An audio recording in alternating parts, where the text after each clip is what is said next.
Yesterday, Foreign Affairs Minister David Emerson met with Afghanistan President Hamid Karzai at a conference of donor countries currently providing aid to Afghanistan.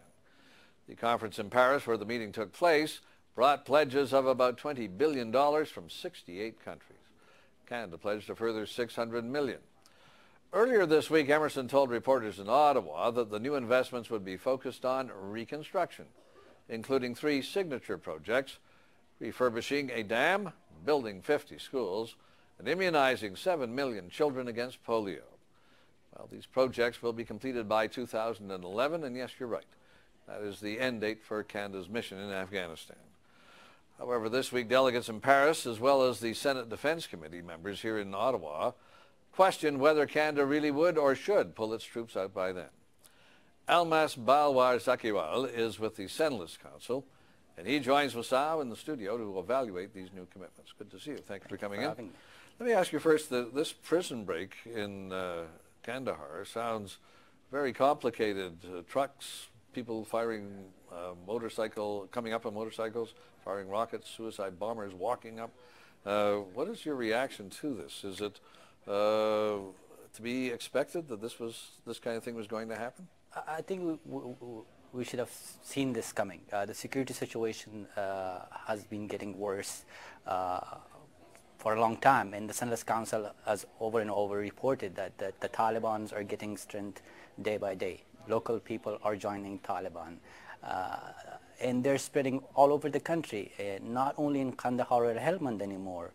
Just 40 minutes from Kabul city, Maiwand Wardag is a province. They have a presence there. So it's not strange, or we shouldn't be shocked that they have attacked a prison and released hundreds of prisoners from prison in Kandahar, and they're free now. And to look at their situation, what they have been through in that prison, definitely they will join the Taliban and will be fighting against ISAF forces.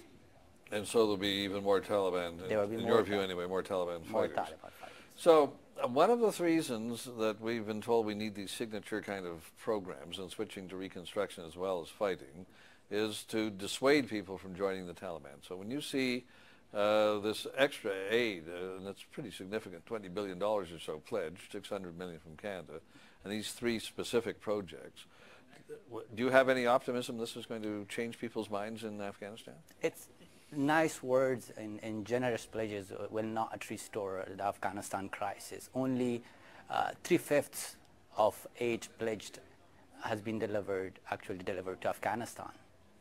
And that has been delivered, but those are spent on projects that had little impact on the everyday lives of Afghan or improving their life situation.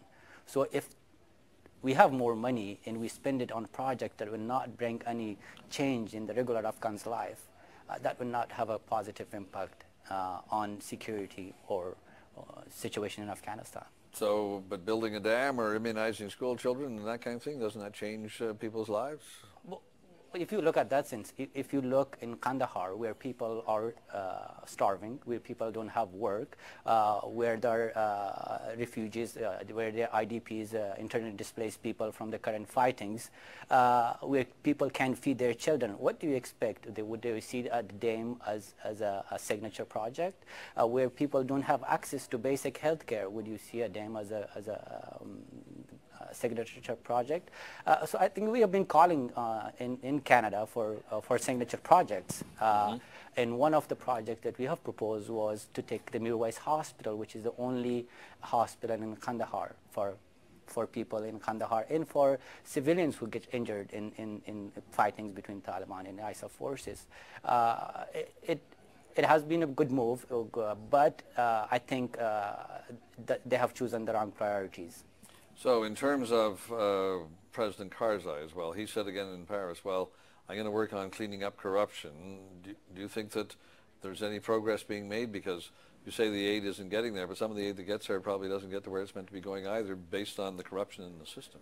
It's on both sides, you know, how the international aid gets to Afghanistan, how it's spent through international aid organization and then to Afghanistan.